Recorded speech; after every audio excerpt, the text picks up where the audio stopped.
Hello everyone, this is Mr. Mark with Tonytown Library here with another cooking video for you, and this is our last weekly cooking video, so I wanted to share a special one. And this is the meal that for as long as I can remember our family has had on every Christmas Eve: shrimp Creole.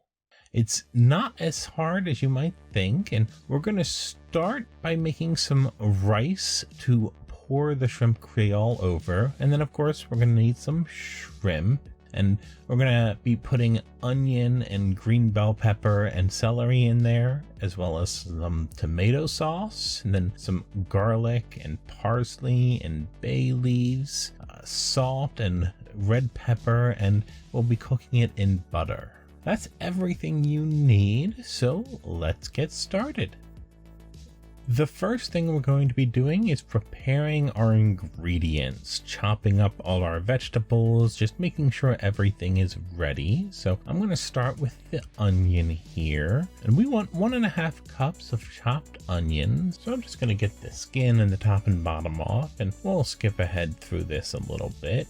And I'm just going to start chopping here, and if you have a food processor, you can use that to do this a lot easier, but I'm just going to be using this knife here. And I found that half an onion provides about a cup's worth of chopped onion, and we're going for 1.5 cups, so I'm going to start with half and then go from there. And one little tip for the chopping, once your pieces are small enough, you can grab the tip of the knife and bring it up and down in a sort of seesaw motion like you see me doing here, just back and forth in an arc, and it makes the chopping go a little bit faster.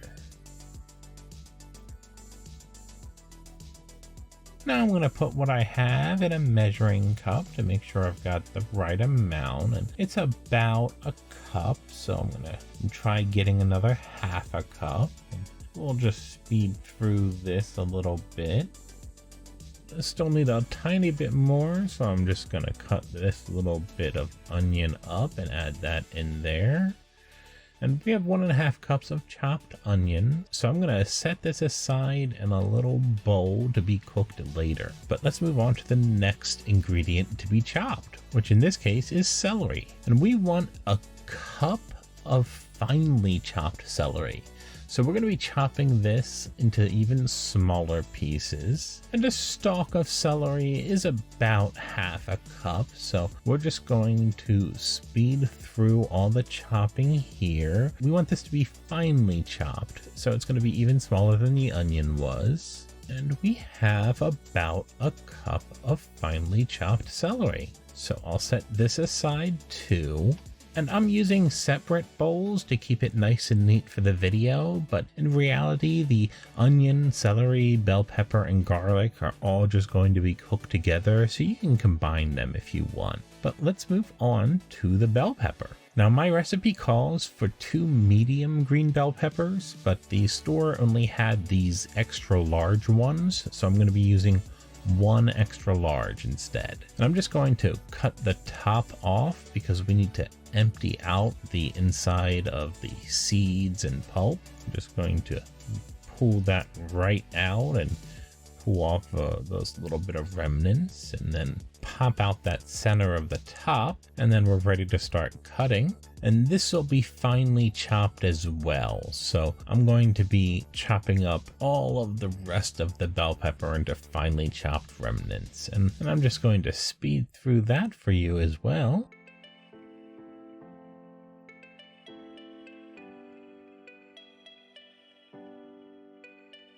Alright, and our bell pepper is ready to be cooked, so I'll set that aside, and we're going to move on to our next ingredient, which is garlic. And I have 2 cloves of garlic here, and we're going to mince these, and I'm just going to be using this neat little tool to mince it, but really you can also just super finely chop if you want. We'll just speed through this a little bit.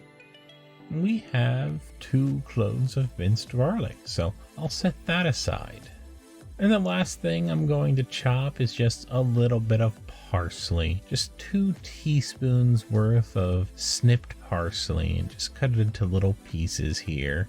Measure it in a teaspoon to make sure I have about the right amount, and it looks like I do. That will be set aside as well, and we're ready to get cooking. Now, the first thing I'm going to be cooking is actually the rice, the base we're going to pour the shrimp Creole over. We're going to be using 2 cups of dry rice, so we want 4 cups of water. You generally want a 2-to-1 ratio of water to rice when cooking. So I'm going to start with 4 cups of water in a pan, and then I'm going to heat that up to a boil. So let's just skip ahead to when this water's boiling. All right, and we've got a great boil going, so I'm going to throw a couple tablespoons of butter in there, and then just a good generous pinch of salt as well. This just helps the rice cook. We're going to wait for the butter to melt, which shouldn't take very long. Then we're going to stir our 2 cups of rice in and wait for it to come to a boil again. And once it starts boiling, we're going to stir one last time to make sure the rice isn't stuck to the bottom. And then we're going to lower the heat until it's just simmering and let the rice sit for about 15 to 20 minutes until all the water is just about boiled away. Then it's been about 15 minutes, so we're going to open the pot up and see how we're doing. And if you look down, you can actually see that down at the bottom, the rice is completely dried out, so it's been on the stove a little bit too long, but the rest of it's okay. So we're just going to remove it from the heat, let it cool for another couple of minutes, lose a little bit more steam, and then we're going to fluff it up with a fork just to get a little bit of air in there. And our rice will be ready to serve. So we'll just set it to the side and let it cool until dinner is ready. Rice takes a long time to cool down, so it should still be a good temperature when you're finished cooking. We're ready to move on to the Creole itself. So I'm going to grab another pot, and just as a warning, this pot's a little bit too small. You really should use a pot that's a little bit bigger than this. It's not a real problem. I just wanted to note for you. And we're going to just grab 2 tablespoons of butter and throw that in there. Let that melt. Then we're going to add the onion, the celery, the green pepper, and the garlic. And we're just going to stir while cooking until the onion is tender. So we're just going to skip ahead through this. And when I check on all the onion now, it's nice and tender. So we're ready for the next step. And I'm just going to move this off the heat entirely, and we're going to be adding in our can of tomato sauce. Just stir this into our mixture. A little bit off camera here because it won't quite reach back, but we wanted to do this off of the heat. So we're going to stir in the tomato sauce, and then we're going to stir in a cup of water, and then all our seasonings. There's the parsley we chopped up earlier. I'm going to put in a teaspoon of sea salt. And then we're going to put in 1/8 of a teaspoon of cayenne red pepper, but I will let you know, if you only use this much red pepper, this is going to be an extremely mild shrimp Creole. We really do like a bit more spice, so we add more red pepper and we add some hot sauce in there. But I wanted to make just the general version for everyone today, so we're going to be going for a very mild shrimp Creole. If you don't mind spice, I highly recommend making it hotter. And then we're going to finish it off with 2 bay leaves. And we're going to just put these bay leaves in there. They'll be cooking in the Creole. But once it's done cooking, you'll want to take these bay leaves out, because otherwise someone's going to get a surprise bay leaf in a spoonful, and it'll be a very intense taste. Now we're going to bring this back, and then we're going to heat this back up to a simmer over medium heat. And once it's simmering, we're going to let it cook uncovered for 10 minutes at just a simmer. All right, and those 10 minutes are up, so now it's time to add our shrimp.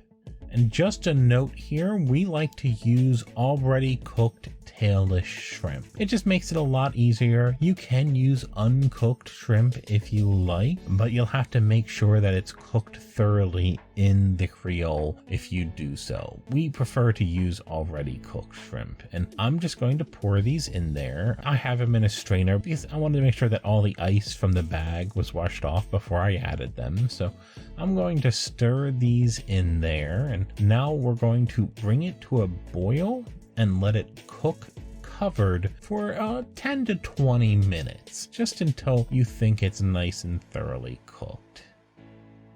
And it's been about 15 minutes, so I'm going to go ahead and turn the heat off, and our shrimp Creole is done, ready to be served. And I'm just gonna stir it up and find those bay leaves to pull out. They added a nice taste, but now their job is done. We have our family's delicious Christmas Eve treat. You're just going to grab a few scoops of rice and then pour the shrimp Creole over it. We love this every year. I hope everyone enjoyed the video this week. If you have any special meal you enjoy for the holidays, please share it in the comments. And I hope you all have a great season.